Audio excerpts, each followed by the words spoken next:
Hey guys, Death Knight of Anime here, bringing you my review for My Hero Academia, chapter 177.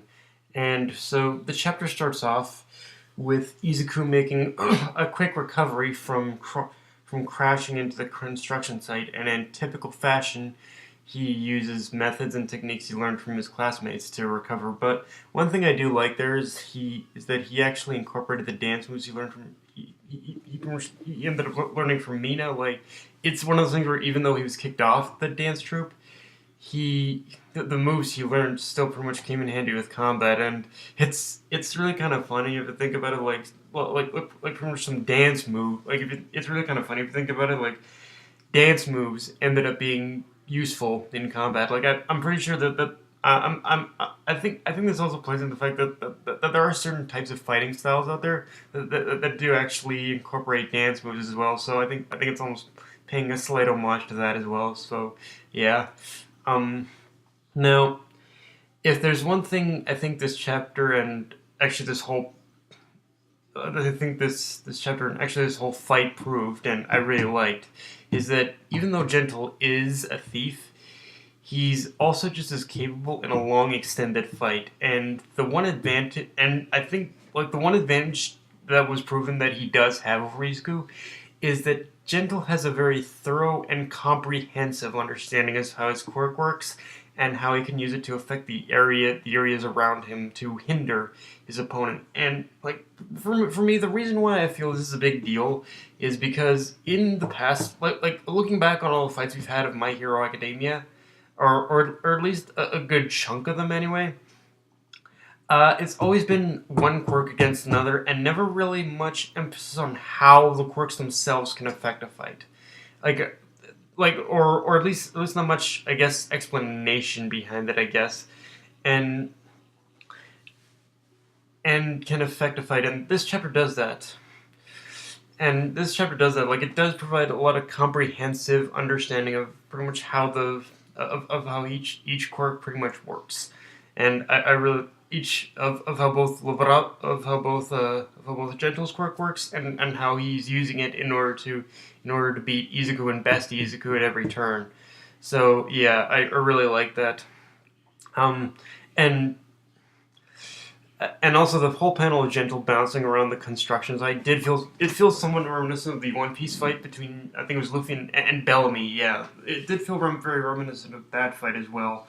And now one thing we also learn about this fight is that apparently Gentle's quirk, he can't really even turn off his quirk. Like, it's from it isn't like is it isn't like isn't it isn't like it isn't like isn't like it isn't like all the other quirks we've seen at this point where people can actually where most people can actually control it. He Where people can actually control it pretty much. He and like, they can turn it on and off or whatnot. He actually his quirk is kind of on like 100% of the time almost. So yeah, like in a way, if you think about it, it's almost kind of it's really kind of you can kind of almost feel sympathetic for the guy because he pretty much has to keep. It's almost like one of those things where he's almost forced to keep using his quirk because if he like only because he really can't even turn it off, I which honestly, like, it is tragic, but at the same time, dude, you never really learn to turn off your quirk, really, bro. Like, it's isn't there isn't that what training's for? Shouldn't you have trained to actually like turn your quirk off or something? But I almost wonder if this is Horikoshi playing into the fact that there are some powers that you really can't turn off. Like, you're gonna be stuck like with your power on all the time.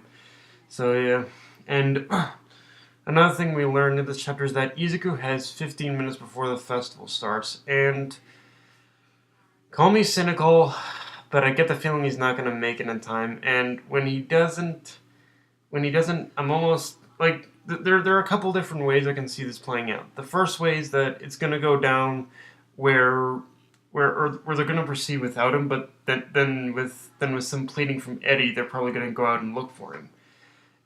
But well, that's one option, or either that, or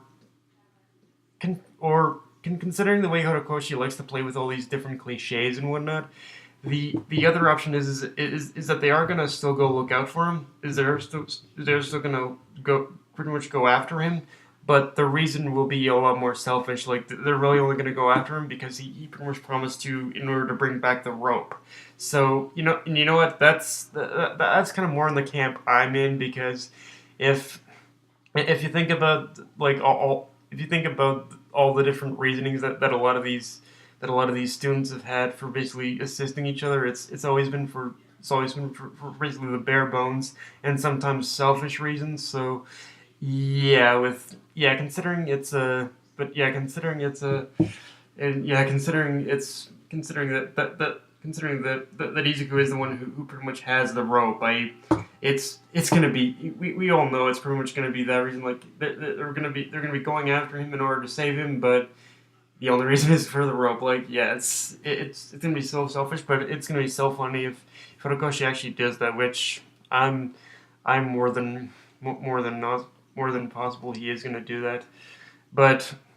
But of course, the one thing that does kind of, but the one question that does pop into my mind, especially after reading the ending to this chapter, is whether or not Izuku is whether or not both gentle whether or not gentle is still going to be around when they pretty much arrive. Because yeah, after that, I'm not so sure anymore. Which let's talk about that.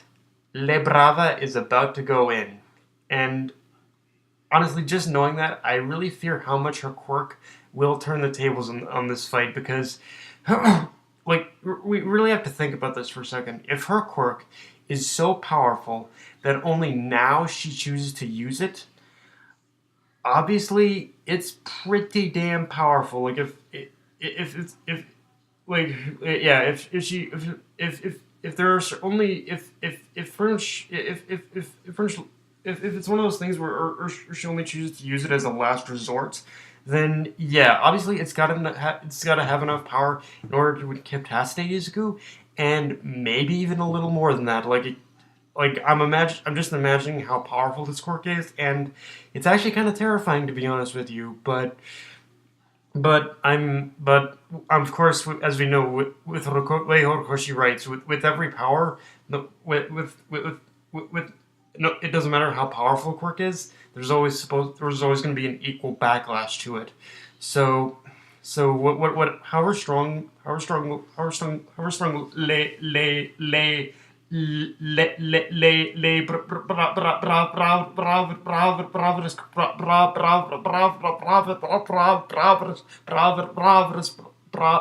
Brava's quirk is, it's obviously going to have even more of a severe backlash. And if I had to if I had to pinpoint as to what the backlash is going to be, at least, like I don't know, I can only make so many assumptions as to what her power as a whole is. But if I had to make a guess as to what the backlash of her power is going to be, I assume it's going to be connected to her eyesight in some way. In some way, like, and in some way, like I do feel that with the last page and chapter of the focus, I almost feel that Horikoshi is hinting that her power is connected to her eyesight, and if that's the case, then yeah, I think that would also if I think that also put a lot more emphasis on just how powerful her quirk on just how powerful the backlash of her quirk would be. Because if it is connected to her eyesight, then it will be powerful, but it will probably also affect her eyesight as well. So yeah, it kind of works almost in that sense for me. And if it's and yeah, like if it operates on that in a way, it also it again it's kind of operating on that Sharingan logic, and yet what's really strange is that knowing all this and knowing and knowing she's about to go in and use her quirk, I really can't hate La Brava because she's just doing it to support Gentle. Like at the core of who both these characters are, Gentle and Le Brava are. They're really just pretty much they really care and they really support each other. So and La Brava is just doing this in order to help Gentle, but and Gentle himself. Like, Gentle at this point, he really has me intrigued. Because, okay, let's just say he succeeds. And everything goes down the way he says it will. And that nothing... And... and that nothing is pretty much going to be... And that nothing is going to go wrong. That UA stays open. What is this going to achieve? What is his purpose for invading UA? I genuinely want to know. I mean, I'm still sticking by pretty much the theory about UA closing down and the hidden advantage to it, and the hidden advantage to it of the teachers and the alumni actually taking the protection of the students seriously. I'm still sticking by that whole thing, but at the end of the day, it's like, what? Okay, it would be a clear advantage for UA, but what the hell is Gentle going to get out of this? Like, I don't want to assume he's just doing this in order to get recognition and the notoriety of invading UA. Like, there has to be a genuine fucking reason on his side as to why he's fucking doing this. Like, I don't know. Maybe it's just I'm getting this whole self-sacrifice thing out of him. But yeah, I genuinely want to know what Gentle hopes to get out of this. What is his personal gain in all this? Like, if he really is doing this in order to just help UA, then he really fucking is a gentleman. But yeah, seriously, like, it's almost like there's a hidden layer to Gentle where he's doing this for his own selfish reasons, but at the same time, I can't even figure out what those selfish reasons will translate into. What those reasons at the end of the day, what his goals, reasons, or whatever are gonna translate into. So, but yeah, guys, that's my review. If you enjoyed the video, but I don't know, like, I guess I'm gonna leave you guys up with that one. Just write down in the comment section below as to what you think, because honestly, look, Gentle just has me stumped right now. I'm genuinely curious as to where his character is gonna go from here. But yeah, guys, that's all I have for this review. Enjoy the video, like, comment, subscribe, follow me on Twitter, Facebook. That's Night of Anime. Signing off. Later, guys.